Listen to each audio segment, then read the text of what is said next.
Voilà, Daniel Riolo est là et je tiens à préciser, Daniel, tu n'étais pas là pendant le match tout à l'heure, que Jérôme s'est engagé officiellement auprès de Guillaume, notre supporter marseillais qui nous a accompagnés ce soir dans le Super Football Show. Il s'est engagé parce qu'il trouve le maillot de l'OM sans pub magnifique, à juste titre d'ailleurs. Il est très réussi. Il s'est engagé à porter le maillot de l'OM Roten 25 qui va bientôt lui être livré. Donc il l'aura un soir dans l'after et il va le mettre. C'est bien, voilà. Une très belle initiative. Exactement. Je le trouve vraiment joli, sans la pub comme ça, c'est magnifique. Et puis ça va donner tellement de regrets aux supporters marseillais. Donc c'est pour ça que je le fais. Allez, Max est avec nous. Salut Max. Bonsoir à tous. Salut Max. Max, tu développes une théorie intéressante, la Germain-dépendance. Oui, parce que je me pose une question. Si Germain n'était pas là ce soir, que se serait-il passé?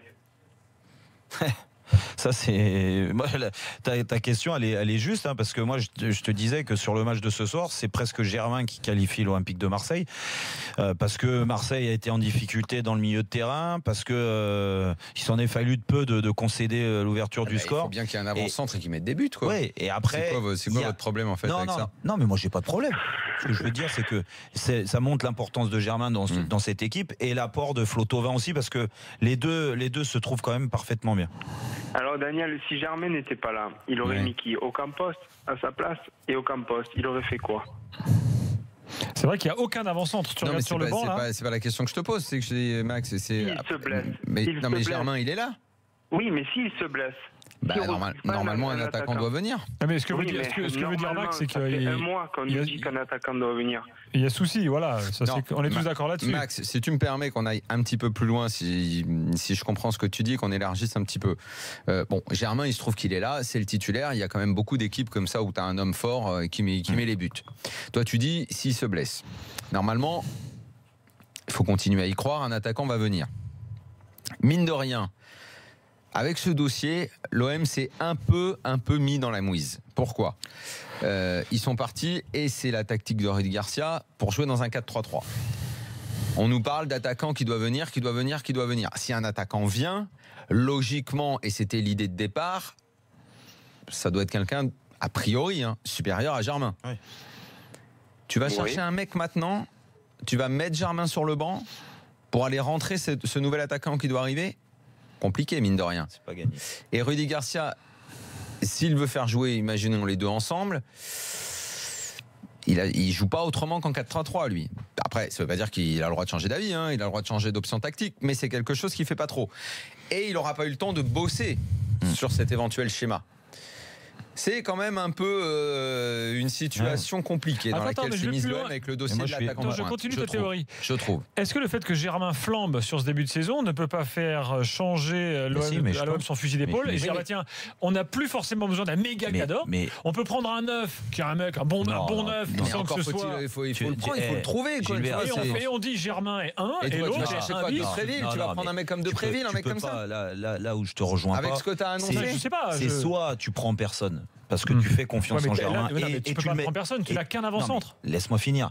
Et tu laisses, tu n'as qu'un avant-centre. Ce que je veux dire, aujourd'hui, Marseille peut pas se permettre, dans son recrutement, par rapport au budget, de se dire, on va prendre un numéro 9, une doublure de Germain. Déjà, tu peux pas prendre un mec plus faible, du moins entre guillemets, à Germain, parce que le mec, il va exploser en plein vol. Parce que le jour où il va jouer, tu sais très bien que le public marseillais, la pression que tu as dans ces clubs-là, l'avant-centre, il n'a pas le choix. S'il marque pas, il est catalogué. Et tu vas aller prendre qui comme mec qui est meilleur que Germain, qui va aller pousser Germain sur le banc? Mais moi, ce que je veux te dire, c'est que moi, je serais les dirigeants. Par rapport au début de saison de Germain, qui confirme et qui est important, on a d'autres priorités. On a l'attaquant, il nous marque des buts. On a les priorités, peut-être dans le cœur du jeu, dans le milieu de terrain, et surtout derrière. Et c'est là le plus important de renforcer. Donc tu dis, ils prennent un attaquant. Je sais pas, j'ai sorti l'exemple comme ça, Depréville. Non, mais moi je trouve que c'est une connerie. Voilà. Non, mais il faut en prendre un quand même. Moi, pas forcément. Tu joues avec Germain, il doublure Ocampos si écoute, faut mettre un autre neuf, ou Clinton. Clinton, il a mis des buts, regarde, et à l'arrivée, il était blessé. Dans ces cas-là, il faut qu'ils expliquent ça, et alors dans ces cas, qu'ils foutent l'oseille sur un grand défenseur. Exactement. Mais il est où le grand défenseur? Où est-ce qu'ils sont les grands défenseurs? Après, c'est compliqué, mais c'est toujours pareil. Mais après, il y a une liste, il y a des noms, vous avez des noms en tête. Non, mais t'as pris Zubizarreta, c'est pour te structurer un peu. Il a ramené un joueur, Zubizarreta, ou pas encore? J'espère qu'il va en ramener. À mon avis, il n'était pas là ce soir au Il a match. ramené Evra. Je te signale que c'est lui qui a négocié pour Evra. Ah, mais c'est vrai. Tu me demandes. Je te dis qu'il a ramené Evra. Non, mais sans déconner, il a ramené qui? Bah, Evra. Bah, Germain, je pense qu'il est dans le deal avec Germain aussi, forcément. Non, mais dans le deal avec Germain, t'as pas besoin de Zubizarreta pour Germain. Tu passes un coup de fil à son père, appelle le fils. Enfin, je sais pas, quoi, il est à côté. Quoi. C'est Germain, comme si tu dis. c'était le club de son cœur. Donc lui, comme si tu me dis que t'as besoin de quelqu'un pour descendre chercher une baguette. Germain, en fait, il était déjà là à frapper à la porte de l'OM. Donc, laissez-moi rentrer. T'as besoin d'un directeur sportif pour aller chercher Germain. Donc j'espère juste que Zubizarreta, il a fait déjà le boulot et que sur cette dernière semaine, en attendant qu'il soit sûr d'être qualifié en Europa League, ce qui est le cas Luis Gustavo, c'est Zubizarreta. Il est. Oui, ben ça c'est une bonne recrue. Voilà. C'est très bien. Mais il en faut d'autres. Et j'espère que les noms qui n'ont pas fuité, de derrière et au milieu de terrain, ben, il en a sous le coude, il en a plein, et qu'il y en a au moins 2 ou 3 qui vont signer. Non mais t'as une liste, toi? Écoute, j'ai pas de liste. Daniel, on a critiqué Kluivert l'année dernière dans ce rôle un peu de. Non mais tu rigoles toi. Mais non, mais Kluivert, c'était. Non mais on l'a critiqué parce qu'il avait pas... le réseau était pas assez important. C'était parce que peut-être je sais pas s'il bossait pas assez, j'en sais rien. Je vais pas le juger. Mais à l'arrivée, le recrutement, ça a été raté du Paris Saint-Germain l'année dernière. Alors je dis pas que c'est que de la faute de Kluivert, mais c'était lui le boss. Donc c'est à lui qu'on peut reprocher des choses. Aujourd'hui, si le Marseille n'arrive pas à recruter, c'est pas de la faute à Hérault, c'est pas de la faute à Macourt, c'est de la faute à Zubizarreta. S'ils l'ont pris, s'ils le payent cher, ils sont allés le chercher à Barcelone. C'est bien pour que son réseau important puisse permettre à Marseille de s'en sortir dans toutes les compétitions cette année. S'il n'y a pas de recrue, s'il y a une mauvaise recrue, que ça soit au milieu de terrain ou derrière, voire devant, on s'en prendra Zubizarreta, on lui posera la question pourquoi son réseau n'a pas fonctionné. Alors Luis Gustavo, vraisemblablement c'est son manager qui a proposé Luis Gustavo au club, donc c'est pas non plus Zubizarreta qui est parti avec sa voiture à Wolfsburg pour le ramener à Marseille. Donc ça veut dire qu'il a rien fait. Voilà. Merde. Max, tu veux rajouter quelque chose sur cette Germain dépendance? Oui, donc première mi-temps catastrophique. Ça, je pense que tout le monde l'a vu et je pense qu'il y a eu quelque chose qui s'est passé à la mi-temps. Ils ont dû se faire souffler dans les bronches parce que même Evra en deuxième mi-temps a été un peu meilleur que d'habitude. Peut-être qu'aussi Daniel en est pour quelque chose parce qu'il a quand même mal pris, je pense. Même en conférence, on a vu qu'il était assez en colère et je pense qu'il a dû se remettre lui-même en question en se disant qu'il y avait un deuxième défenseur qui allait arriver et que s'il voulait faire quelques matchs à l'OM, il fallait qu'il se bouge un peu plus le cul. Et donc voilà, beau match quand même de Evra malgré ses piètres prestations du début. Un Thauvin qui fait du bien parce que l'équipe de France, je pense, la nouvelle de l'équipe de France lui a apporté quelque chose qui. Il a mis un super but. Il a mis un très beau but. Je le trouve très bon sur l'action du deuxième but de Germain et son troisième là. Il y a eu quelques gestes techniques aussi, un ballon en profondeur. Il a fait un contrôle dans la course magnifique. Et là, il était bien. Et je pense que l'association Germain-Thauvin va faire quelque chose de pas mal cette année. On attend vraiment un deuxième attaquant et ce milieu défensif qui est Gustavo qui est juste un phénomène. Je pense qu'il va monter en puissance tout le long de la saison. Et il nous manque quand même encore des défenseurs, parce que la défense centrale, Rolando, Doria qui rentre après, c'est catastrophique. Donc s'ils ont de l'argent à mettre, effectivement. Doria, ça traîne depuis quand en fait à l'OM? C'est dossier de quoi? Ça vient d'où, Doria? Depuis l'époque Bielsa, quand Bielsa voulait pas le faire jouer, là, rappelez-vous là. Mais je pense que personne ne le veut, Doria. Oui, mais Doria, c'était. Mais Doria, mais il y avait des gens qui étaient limite dans les rues, qui descendaient parce qu'il fallait absolument le faire jouer. C'était lui là déjà, j'avais oublié. Tous les consultants qui nous disaient Bielsa, c'est un bidon, il fait pas jouer Doria. Vous souvenez? Oh mais là, ça vient de me revenir là. Bon après. Oh là, j'oubliais. Doria, c'était fantastique. Doria, Bielsa le fait pas jouer. Mais je me souviens. Non mais il y a ce côté Doria avec Bielsa. Et Orlando, il vient d'où Orlando? Si tu mets Bielsa, si tu mets Bielsa sur le truc, Ocampos, c'est Bielsa, je suis désolé. Donc là aussi, ça me permet de trouver qu'Ocampos a un petit peu plus de potentiel que Doria. Tu trouves qu'Ocampos c'est intéressant? Un peu plus. Là t'es de mauvaise foi, franchement. Ocampos, j'ai dit, tu peux te dire, là oui. Ocampos, il est bidon comme Doria. C'est pas du tout le même genre de joueur, tu peux pas comparer. D'accord, mais tu me dis, dans ton effectif, t'as l'un ou l'autre, lequel tu mets dehors en premier? Franchement, je fais un package. Non, t'es une mauvaise foi, je te demande d'en choisir un. Mais c'est toi qui es de mauvaise foi, je te dis juste, tu me parles de Ocampos, c'est Bielsa quand sur même Doria. Doria, il sert à À que l'époque, dalle. 12 millions d'euros sur Ocampos. Tu t'imagines, toi? Mais ça, évidemment, c'est cher. Jackpot, messieurs, dames, ils ont fait à l'AS Monaco. Merci, Bielsa. Ça me rappelle l'époque des 12 millions, tu te souviens? Il y a eu l'époque des 12 millions, Baki Koné, Ben Arfa. Et après, Lyon, ils ont eu l'époque des 15 millions. Il n'y a pas les 15 millions? Si, il y avait les Lillois, là. Sissoko, il y a eu Keita. À un moment, il y avait un tarif à Lyon. C'était 15 millions. Je sais plus. Non, je ne suis pas sûr, en mode mer 15. Max, merci en tout cas. Merci à vous, bonne soirée, continuez, on se régale. J'écoute tous les jours et c'est un plaisir, continuez. Merci beaucoup. Écoute, merci à toi, merci de ta fidélité. Et comme dirait quelqu'un de bien connu, dis-le à tes amis. Nicolas est là. Salut Nicolas. Salut, bonsoir. Salut Nicolas. Nico, toi tu voulais revenir sur Rudy Garcia. En fait, alors déjà, juste avant de dire ça, pour l'anecdote Doria, il a quand même eu une standing ovation au stade Vélodrome, comme si c'était Drogba, au premier match auquel il avait été transféré à l'époque. Je me rappelle, ils avaient annoncé au micro que Doria il avait signé, et le stade avait été parti en folie parce que la Brune avait dit que c'était un jeune espoir brésilien.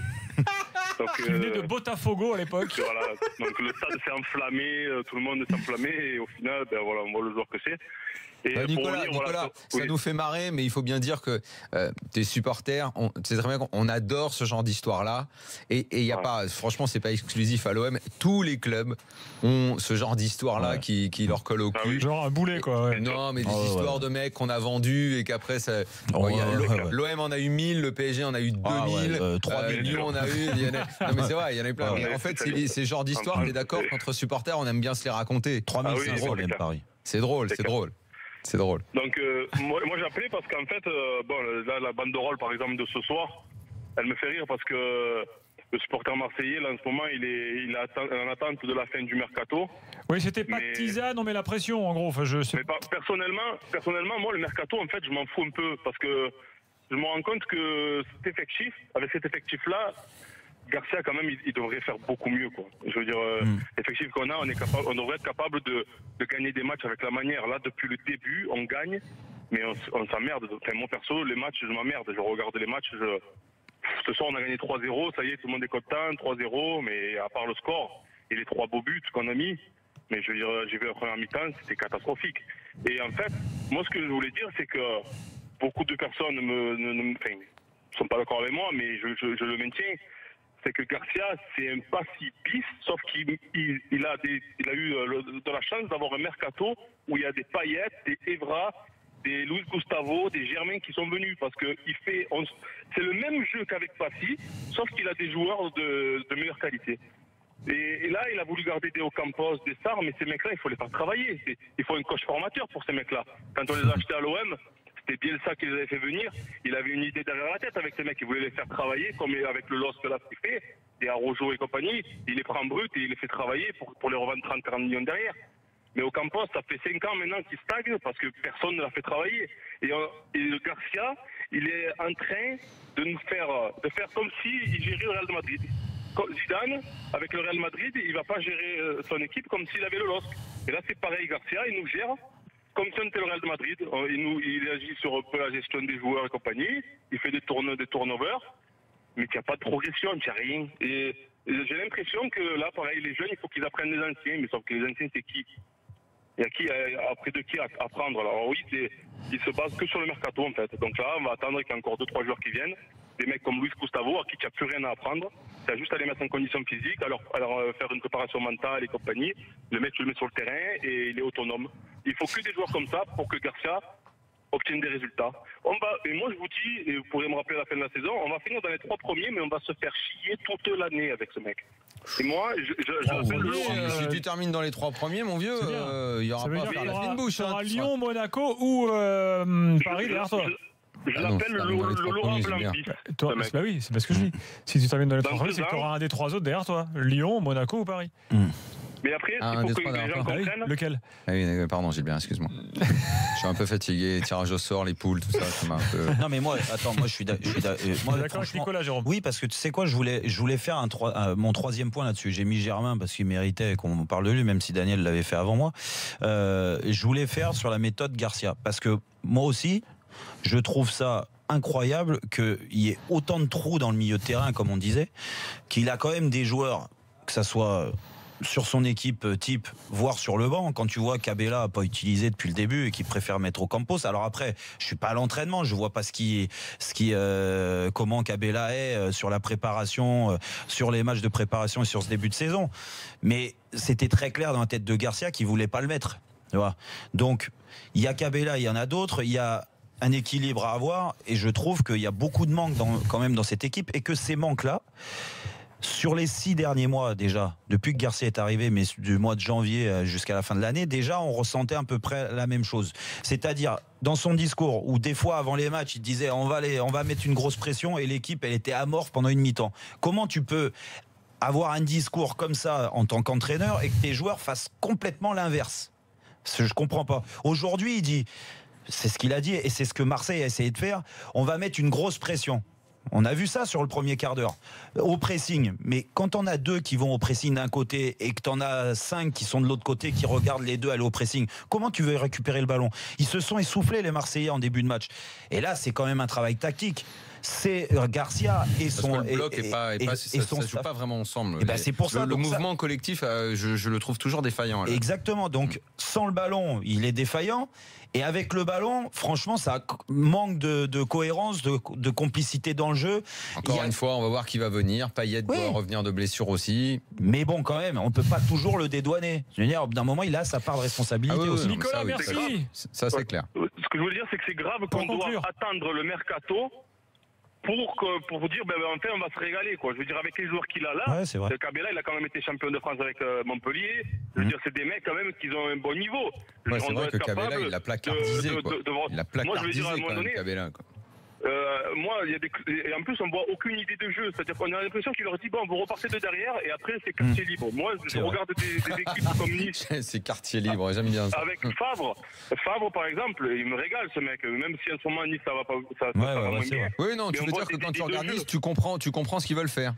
Voilà. Et là, on comprend pas. Même Bielsa, quand il prend 3-0 contre Caen, dans le premier quart d'heure, ça marche pas du tout. Les mecs, ils font le truc à l'envers, mais tu comprends quelle est l'idée globale. Oui, tu vois, parce que attention, pour revenir sur Lille, j'ai vu les 3 matchs parce que je suis fanatique de Bielsa et de tous des Sampaoli et compagnie, je regarde tous les entraînements, mais quand on regarde Lille jouer, quand ils essayent de repartir de derrière, qui cèdent pas au pressing adverse, ils essayent absolument, mais quand ça passe, ça fait des attaques placées et à chaque fois ça fait occasion de ça fait mal. Ce qui est bien en ce moment, c'est que ça passe pas beaucoup. Mais... Oui, mais ça va venir. Mais après, et pour finir aussi, je sais, je prends l'antenne assez longtemps, mais ce qu'il faut que les gens comprennent, c'est que à part le coach Garcia, mais derrière, les dirigeants, ils font du bon travail parce qu'ils sont en train de construire les fondations. Donc il ne faut pas être non plus trop pressé à leur mettre la pression et compagnie parce que ça fait 6 mois qu'ils sont là et ils ont un bon discours quand même. Ouais, non, mais ça, je suis d'accord qu'il faut un petit peu se calmer parce que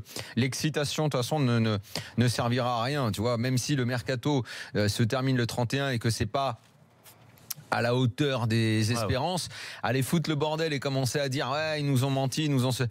Bon, écoute, ça servira pas à grand chose de toute façon. Donc, il va falloir dérouler la saison et on verra bien comment l'OM se comportera. Là, maintenant, le nouveau boss, il est arrivé. Nicolas estime qu'on construit les fondations. J'ai un long message de Pascal là, sur le hashtag RMC Live qui lui dit oui, Gustavo proposé par son manager au club après avoir été proposé au Milan AC. Zoubi, le problème, c'est qu'il n'a pas d'enveloppe. C'est bien beau de critiquer, mais sans argent, tu peux rien faire. Voilà ce que dit Pascal. Quand Hérault parle des cases à cocher, oui, ça c'est le fameux truc d'Hérault, c'est dit oui, il faut que le recrutement, il faut que le gars qu'on fasse venir coche toutes les cases. Et lui il dit la case à cocher, c'est qu'il n'y a pas de thune, c'est tout. Voilà ce que nous dit Pascal. Attends, moi ça me fait rire parce que alors c'est quoi l'intérêt de prendre Zubizarreta si il n'utilise pas son réseau et si tu attends que l'actionnaire mette la main à la poche? C'est sûr qu'un entraîneur qui veut avoir le dernier mot. Non mais moi je peux faire directeur sportif, Gilbert, dans ces cas-là. Donnez-moi une enveloppe de 500 millions. Ça fait Donnez-moi une enveloppe de 500 millions, 200 millions, je vais te recruter des joueurs. Oui, mais si on te dit t'es directeur sportif, mais t'as une enveloppe de quasiment rien. Il le savait quand il a signé. Non, mais attends, tu te fous pas de moi, quoi. On lui vend un truc. Attends, déjà, il n'est pas à plaindre. À mon avis, il a un beau salaire, Zubizarreta. Peut-être qu'il pensait que ça serait un peu différent et peut-être aussi qu'il penserait qu'il aurait un petit peu plus de liberté. Or, Rudy Garcia aime bien avoir le dernier mot sur tout ce qui concerne le mercato. Et c'est un petit peu un problème, ça. Tu penses qu'il y a aussi ça qui joue? Il y a un peu de ça, ouais. Là, c'est inquiétant alors dans ces cas-là. Si ils sont pas sur la même longueur d'onde les autres, c'est que Rudy Garcia veut. Et après, si tu lâches Rudy Garcia dans la nature, il fait revenir Gervinho, il prend Debuchy, il contacte Cabaye à Crystal Palace. Allez, on va conclure sur l'OM avec Naïm pour une évaluation. Naïm, bonsoir. Et peut-être que Moussa Sow est encore dispo. Bonsoir Naïm. Gilbert, bonsoir Daniel, Oui. bonsoir Jérôme. Chez Djou, Salut, Naïm. chez Djou, il peut, il a un Galatasaray, chez Djou. Ouais, il veut revenir. Accueillez tu Naïm vois. comme il se doit. Salut, Naïm. Il vous a dit bonsoir, vous ne lui avez même pas répondu. Salut Naïm. C'est totalement impoli. Comme Salut. l'auditeur précédent Jean-Luc, je détestais Jérôme en tant que joueur, mais en tant que consultant, c'est le meilleur. C'est gentil. Très bien. Après Monsieur Riolo. Ça, c'est pas gentil. Ça, Par c'est contre. encore mieux. On va dire que Monsieur Riolo est un peu plus. Alors, Naïm, tu connais nos catégories, homme du match, pied carré, joueur doudou, Canada Dry. Par qui tu veux démarrer? Par quoi tu veux démarrer? On t'écoute. Je veux commencer par le flop, c'est Rudy Garcia. Donc, parce que C'est depuis tout à l'heure, fou. Excuse-moi Naïm, Ouais. Gilbert, je crois il faut qu'on, je sais pas de quelle façon on peut avoir un aperçu de ce que pense la globalité des supporters marseillais, et je sais pas si c'est représentatif, mais ceux qui nous appellent, Là, ils sont tous. ceux qui nous appellent sont souvent très durs, et ça fait quelques jours que ça dure. Est-ce qu'on pourrait ces prochains jours avoir du média marseillais pour nous éclairer là-dessus? Parce que toi Naïm, autour de toi, comment tu vois les choses, toi? ça commence à gronder. Je vous trouve assez sévère, hein. Parce que moi, depuis tout à l'heure, je vous entends parler, vous dites qu'il n'a pas de moyens et tout ça. Je vais juste prendre l'exemple de Nantes l'année dernière avec Conceição. Oui, c'est vrai. Conceição, il avait un effectif bien plus faible que celui de l'OM de cette année, enfin, en tout cas pour l'instant. Et Conceição, il a réussi à mettre une empreinte aux jeunes nantais. Vous voyez ce que je veux dire? Il a apporté quelque chose. Une petite coupure là. Naïm, tu nous entends? Vous entendez, les gars? Allô? Oui, ça y est, Ouais. vas-y, tu peux y aller. Désolé, je vous disais, oui, Nantes avait une identité de jeu avec Conceição. Quand Nantes jouait, on savait ce que Nantes allait proposer. Là, depuis le début de saison, quand je regarde l'OM jouer, comme mes collègues précédents, je m'ennuie, je m'embête, je me fais chier devant le match, quoi. On gagne, certes. Ça me fait penser à Deschamps en 2010. Mais on gagne sans le plaisir. Tandis qu'avec Bielsa, on avait le plaisir. Et moi, personnellement, je préfère aller au stade en ayant aller voir l'équipe de Bielsa plutôt que celle de Garcia aujourd'hui. Enfin, vous m'avez compris. Non, mais c'est vrai. Mais moi, franchement, j'ai à peu près le même regard. Alors après, je pars du principe où il faut laisser un peu le temps aux entraîneurs. Il est arrivé l'année dernière au mois d'octobre dans une situation qui était quand même pas facile. Là, il a eu du temps sur la fin de saison dernière, plus la préparation avec cette équipe. Et là où je te rejoins, c'est que il a pas des mauvais joueurs. Il a un effectif qui doit être capable de faire beaucoup mieux en termes de spectacle. Exactement. Maintenant, est-ce que moi, j'ai une petite question à Daniel. Désolé de te couper. Juste, je voulais savoir, vous pensez pas que l'OM a plus besoin d'un meneur de jeu avant de parler d'attaquants? C'est Dimitri Payet, ton meneur de jeu, mais il est blessé. Et ouais, mais Dimitri Payet, les gars, pour moi, c'est une connerie. Daniel, je pense pareil que toi. Oui, mais bon, il n'empêche qu'il est là, c'est un gros transfert, gros salaire, t'es obligé de te reposer là-dessus. Hein. Là, c'est lui ton crack. Hein. Pardon? Oui. On le repositionne et on essaye de jouer autrement. Parce que bon, bref, en tout cas pour l'évaluation, je voulais mettre en avant Thauvin et Germain. Ça, c'est vrai. Parce que voilà, là t'as raison, les deux ils sont très bien ce soir. Ouais, exactement. Après, Morgan Sanson m'a beaucoup déçu aujourd'hui. Ouais, mais il est souvent bon, quoi. Il a le droit de. Oui, très très bon, ouais. Et comme toi, je pense que Maxime Lopez, c'est pas fini encore. Et le joueur, il est pas fini. C'est pas possible de le. Il a mal repris, Maxime Lopez. Voilà, exactement. Il a mal repris. Le nuage, il était dans le cloud à la fin de la saison dernière. Là, c'est un peu crevé le nuage là. Non, mais c'est dur. Le problème, c'est que bien sûr, c'est dur, évidemment que c'est dur. C'est pour ça que je dis toujours qu'il faut se calmer avec les jeunes joueurs. Il a vite été comparé à des joueurs. Voilà. Tous les ans, on répète les mêmes choses. Je disais, mais arrêtez, Maxime Lopez. Il y a des gens qui disaient, il faut qu'il aille en équipe de France. Je dis, stop, calmez, trop jeune.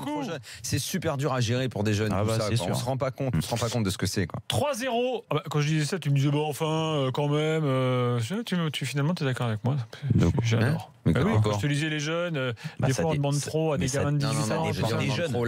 Ça dépend des jeunes. Je te parle de terrain, moi. T'as des cracks. Après, dans quelques instants, la Ligue des Champions, le Mercato et l'équipe de France. Je rappelle que l'OM se qualifie ce soir face à Domzalé 3-0.